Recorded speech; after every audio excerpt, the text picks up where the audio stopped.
Minneapolis police chief fears possible moment where it all explodes as ICE operations continue, ladies and gentlemen. I'm worried, and you should be too. Apparently, according to the Minneapolis police chief, Brian O'Hara, he's expressing a lot of deep concern.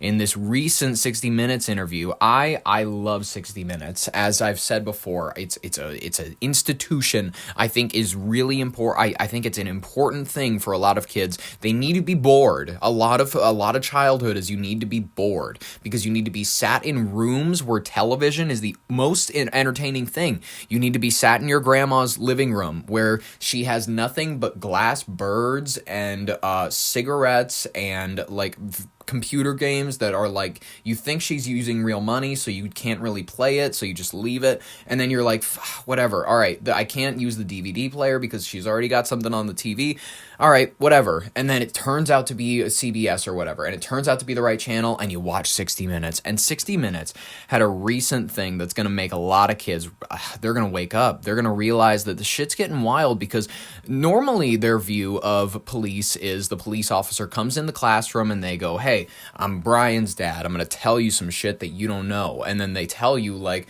hey, you're what's his name? You're John, and I pulled over your mom, and she's got a DWI, and I know that. You know how I know? My deputy is her probation officer.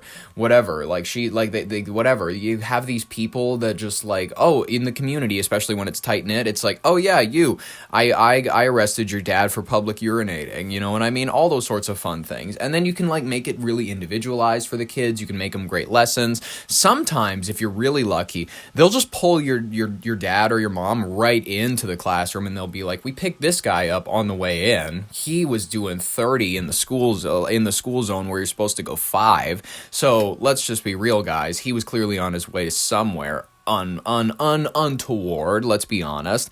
This guy, he's been working to rebuild trust with the community and police following the 2020 murder of George Floyd, according to himself.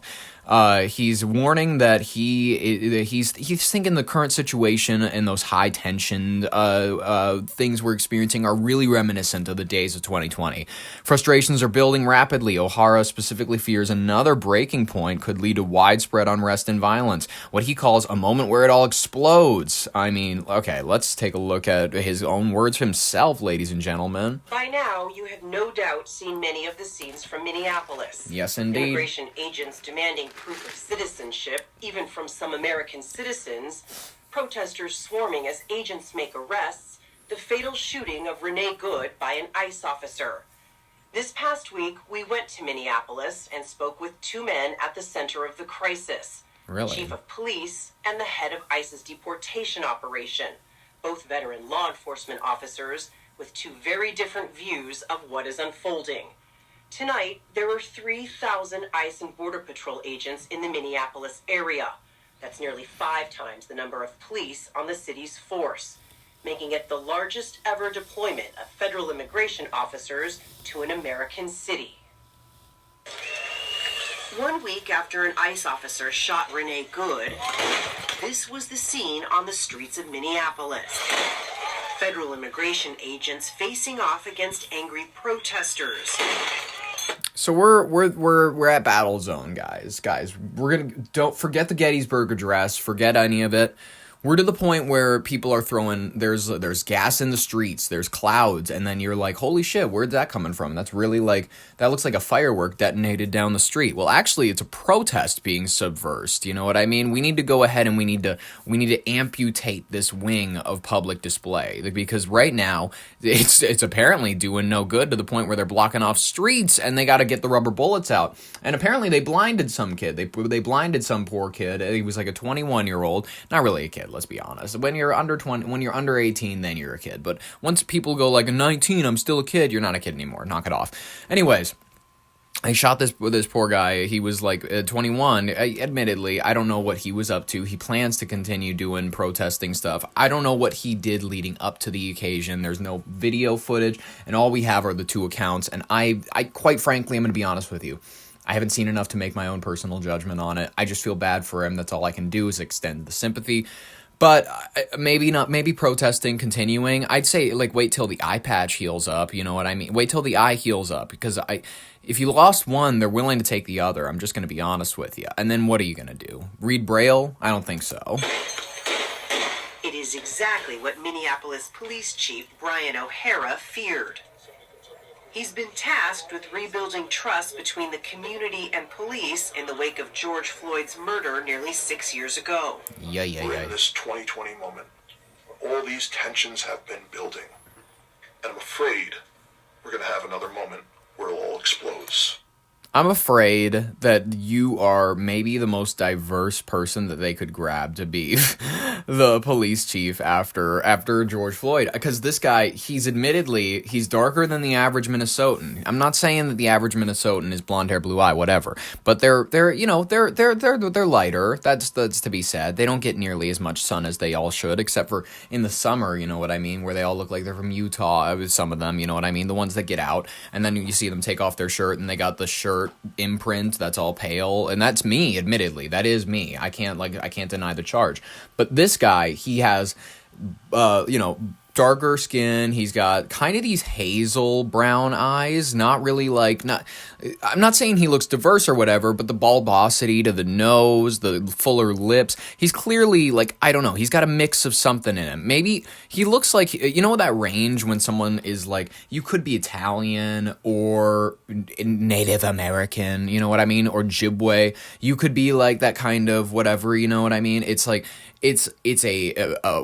don't know. It's a certain shape to the nose. It's like an appreciation for weedy pastas, or I don't know, maybe rice. I don't know. This man looks like he's very, very diverse in some way, and I can't pin it.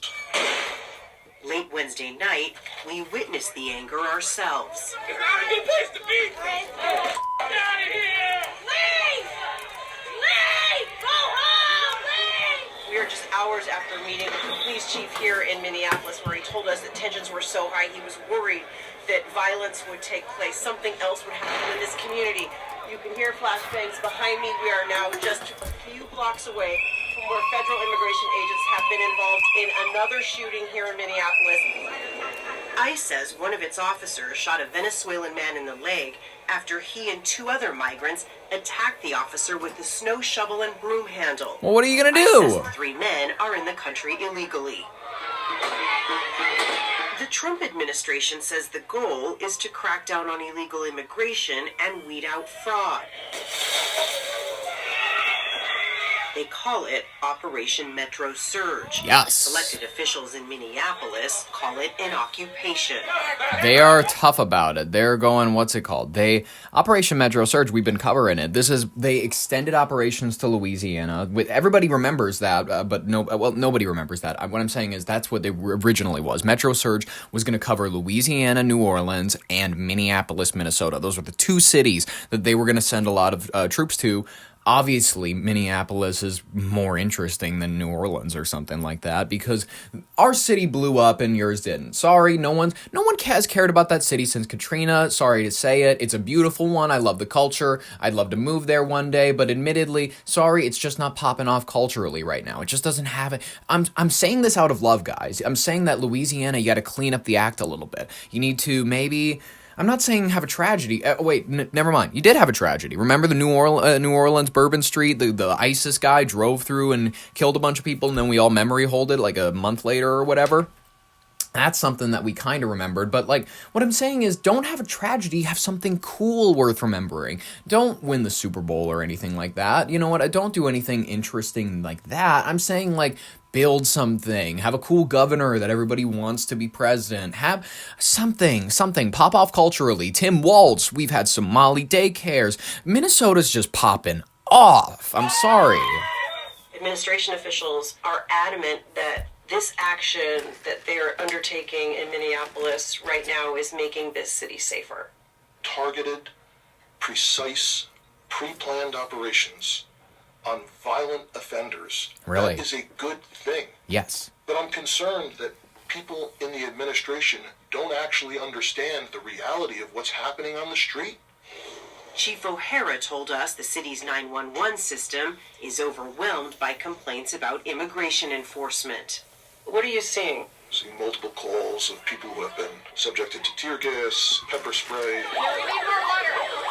At least one case, the person was removed from the vehicle and the car wasn't even placed in park and it was rolling down the roadway. In an ideal world, Bro. It is a city on edge.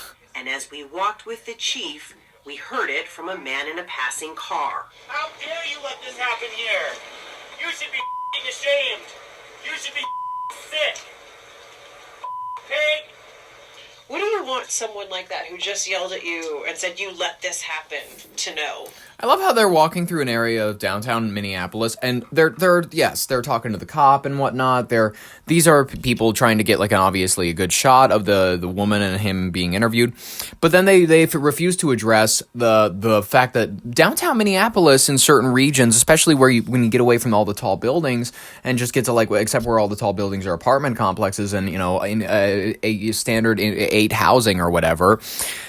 It looks like a third world country is what I'm saying. You have like all the cement is cracked. You have just, what's it called? These factory windows that just look absolutely decrepit. These, the streets and whatnot, they're just lined in garbage. And it's just, there's like a bunch of flags that look torn up and whatever. Section 8 housing, that's what it is. Section 8 housing that gets moved in. All I'm saying is that like this area just looks decrepit and everybody's, and by the way, I love that the cop, everybody's going to ignore this, he's wearing a big, flashy gold watch right on his wrist, on his, what is that? Is that his left? Yes, his left, your right. It's very interesting, the dichotomy. And also this guy, he's got such a tight build on the top, this like whatever, he looks like a cop he looks like Judgment Day, you know what I mean? He looks like Arnold Schwarzenegger. He looks like he would be able to walk into the bars and then melt through them. Well, I have been very publicly saying this has been a risk for several weeks, trying to get anyone in a position of authority to understand that tragedy was imminent. The fatal shooting of Renee Good by ICE officer Jonathan Ross has become a kind of Rorschach test. Some see a senseless killing. Others see an officer defending his life. I've seen the videos, and it's not clear to me why he appears to be in the path of the vehicle more than once. When you approach someone in a vehicle in a law enforcement encounter, there's very basic steps you take to ensure the officer's safety and to de-escalate the situation. But the day after the shooting, Vice President J.D. Vance put the blame squarely on Renee Good. I think that it's a tragedy of her own making. Homeland Security officials have accused Good and her wife of, quote, stalking immigration agents and impeding their work. I say go get yourself some lunch, big boy. Okay.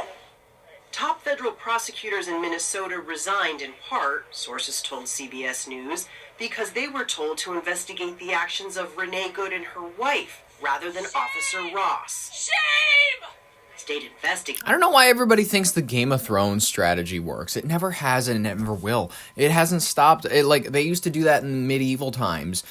Has the like adultery rate gone down at all within the male or female community? I don't think so. Shame doesn't work, people. I'm just saying that's just kind of a fact. Were blocked from the investigation altogether. Can Americans trust what's coming out about the status of this investigation right now? The rhetoric that's coming out from a lot of our politicians is to not trust us, which is very odd to me when a lot of Americans would rather believe what they see on TikTok compared to a government agency. We spoke to ICE's Marcos Charles, who oversees arrests and deportations nationwide, including Operation Metro Surge in Minneapolis. So this is the guy. This is the Lex Luthor. This is whatever. This is the people this is the gentleman that a lot of people are really, really, they're like aggrieved at. He's the one that people are like throwing the darts at. You know what I mean? And it's like, listen, if you have frustration over how ICE is carrying things out, you can have your anger. You can have your whatever. You can want it to be done humanely. I would agree with you in that regard. I would say the thuggery and the behavior of certain agents, absolutely. It needs to be dialed back, absolutely. I would also argue this. Federal agents are going to federal agent, and it's not in your health interest when you got 3 babies at home, as this nice little white lady did from Missouri originally. No, wait, she was born in Colorado, moved to Missouri, broke her lease in 2024, moved to Canada, and then moved back to the United States because they realized that Canada is not as much of a dream as everybody thinks. A lot of people, they're like, I'd straight up just leave. I'll go there. And it's like, well, okay, I think it'll take you 6 months to see a doctor. You'll end up freezing in the cold. And best of luck to you when, I don't know, the Leafs, is that their team or whatever? Yeah, when the Leafs lose a game or whatever, and then Toronto, excuse me. Toronto descends into hell. I'm sorry to say it. Toronto, with all the gang energy that there has been going on in that city, if you don't know, look it up. I'm just sorry to say it. You know what I mean? Also, their accent is one of my favorite things. If the business is true, you stand on business, you know what I mean? You leave your mom's nowhere. Shorty be just talking shit. All right, let's jump over to Minnesota now. There's been unrest there over immigration operations by the administration. You're looking at CBS News correspondent Ian Lee, who is in St. Paul. Ian, good morning to you. What have you been seeing there recently? Good morning, Errol. We've seen protests here on a daily basis. Despite that, with a federal judge ruling on Friday that agents cannot arrest, detain, or use chemical irritants on people who are, quote, gathering peacefully and protesting in an unobstructive way. But with these immigration raids ongoing and that looming threat of a U.S. military deployment, people here are on edge. ICE outbound! U.S. postal workers were among those marching to protest federal immigration officers Sunday. We are fighting. We are resisting. We don't think this is right, and we are standing up to say no.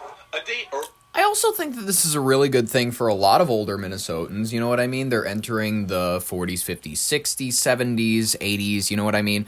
They're just rising in age, and a lot of these folks, I'm just going to be honest, I know many people within this age range.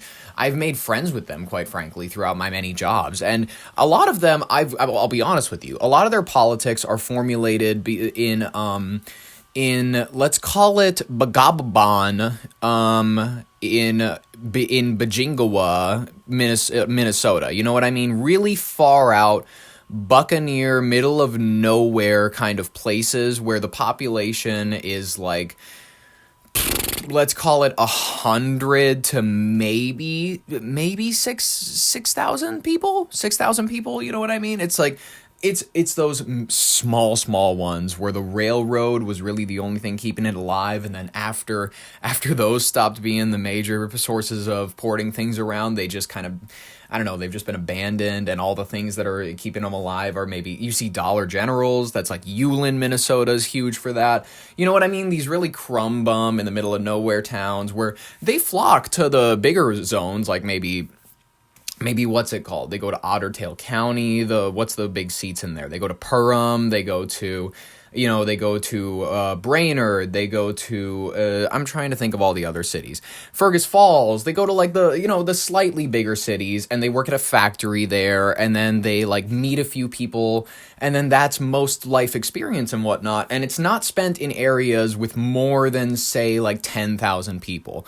It's not spent in areas that are like mostly, I don't know, you can walk the streets and buildings will exceed 30 feet. That's what I'm trying to say, is like, they don't live with people stacked on top of each other, kind of. They don't live within dense zones. And you get that kind of not dense zone mentality, which is sort of like, you know, let people be how they're going to be. It's a very liberal mixed with libertarian mix, which can occasionally mix with Republican, which can, like, you know what I mean? It's sort of a live and let live, as long as we're all happy, formulated post-Vietnam adaptation of the boomer fantasy. That's kind of the mode that a lot of people, they're not exactly neocons, they're not in favor of America doing war. They're not in favor of anything like that, but they are in favor of things that will go right for them if it lowers gas prices. I'm actually kind of one of those people in a weird way, where I'm like, all right,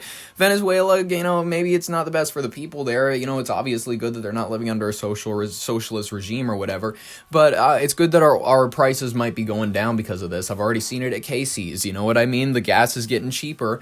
But what I'm saying is that density changes people's minds. Spending time around other big populations, spending time around lots of people. You go to a back alley and you see, like, if you've ever been behind a building and you look around and you see more than 6 people, that's what I kind of mean, is density changes the minds of people. You'll either become kind of, I don't know, one of two extremes is a good way to put it.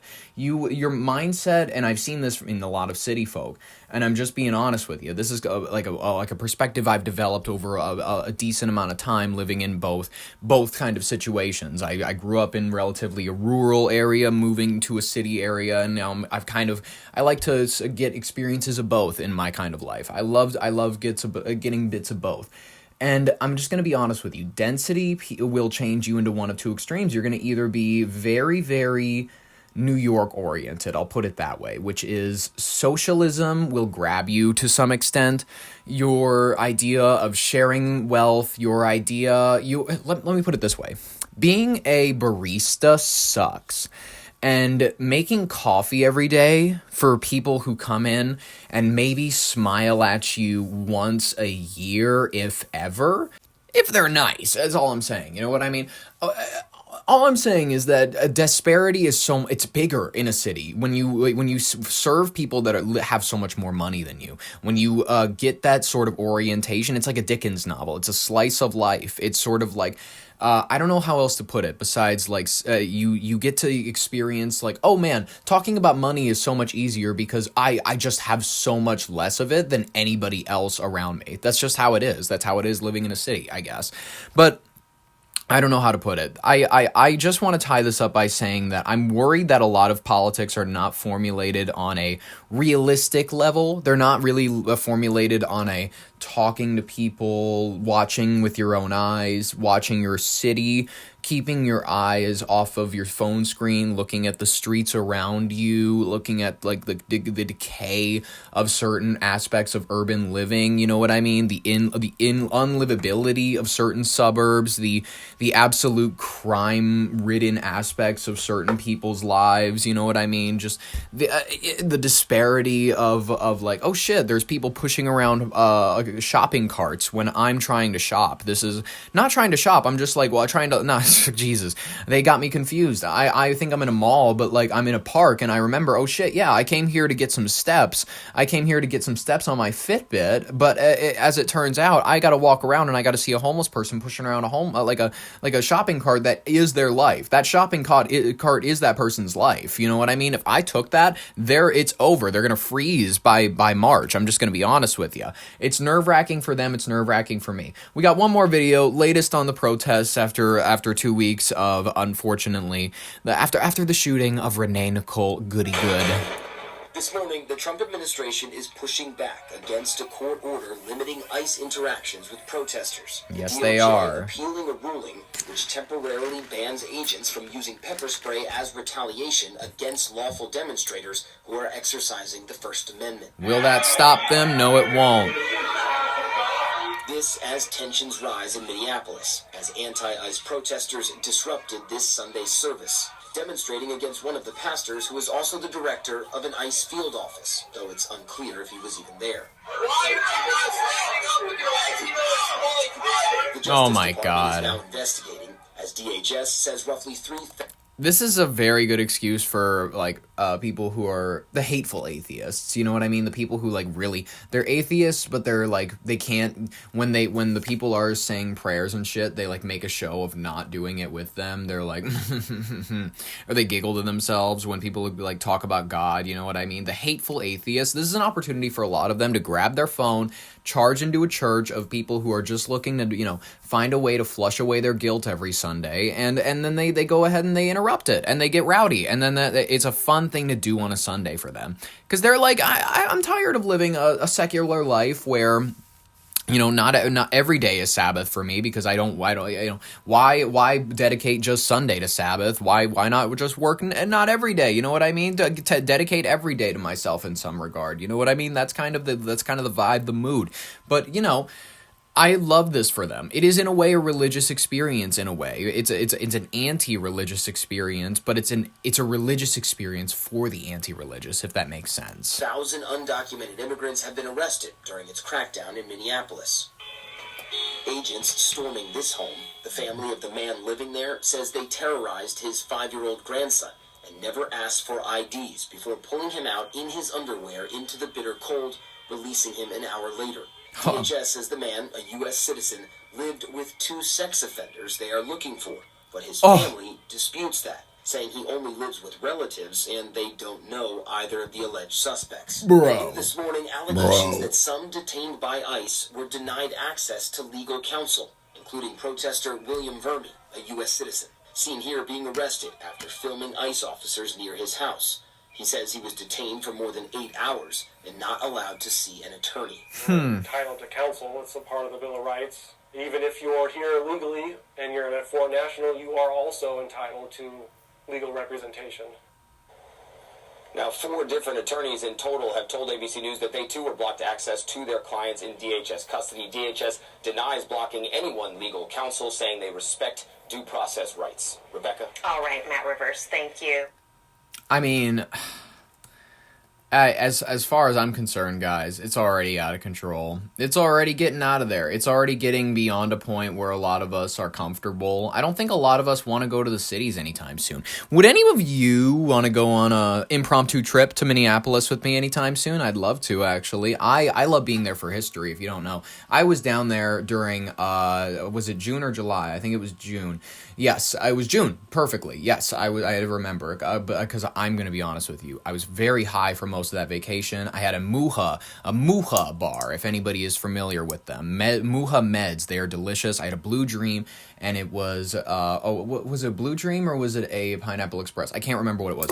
But that explains it enough anyways. I was there, and I was staying in Powderhorn Park in a nice little Airbnb, and it was beautiful. I was there during the exact time and night when the Congress people were shot, regrettably, by that gentleman who I think that his court case is still being figured out. You know what I mean? He's being held as like a domestic terrorist. It's a lot of shit. It's a lot of shit, and I was there for it. I was there for the history. I took a stop at George Floyd Square. I stole a newspaper from the local cafe that said something about how they were considering a pardon for Derek Chauvin, and I was like, well, this is history, so I'm going to take it. So I left with that, and it was a fun time. And then I was there with some people, and then I was joking, obviously. I wanted to have a little fun, so I teased a bit, and I was like, do you think they're going to give us a jaywalking ticket for walking across the street because we parked across the street from this cafe place? And I have obviously this dick bong. It's a bong shaped like a phallus that I bought from the store that turned down his $20 bill for being a fraud. And I saw this glass case where they sell these bongs, and I said I need to add that to the set for the podcast. I will happily share a photo of it on my social media if this gets enough attraction or revenue. I don't know what it is. If it gets enough attention, if it grabs enough eyes and enough people are interested, I will absolutely show it off because it's the coolest thing. I have not actually used it because it's silicone. I think silicone bongs make the hit taste gross. I'm going to be honest with you. It's more of a piece for history. I'm going to be honest. Because every time someone sees this red, white, and blue phallic shaped bong, I get to explain to people I bought that at the George Floyd store, and it's a beautiful moment in history for me. It's a beautiful moment for this country. Maybe not for everybody, but for me. For me,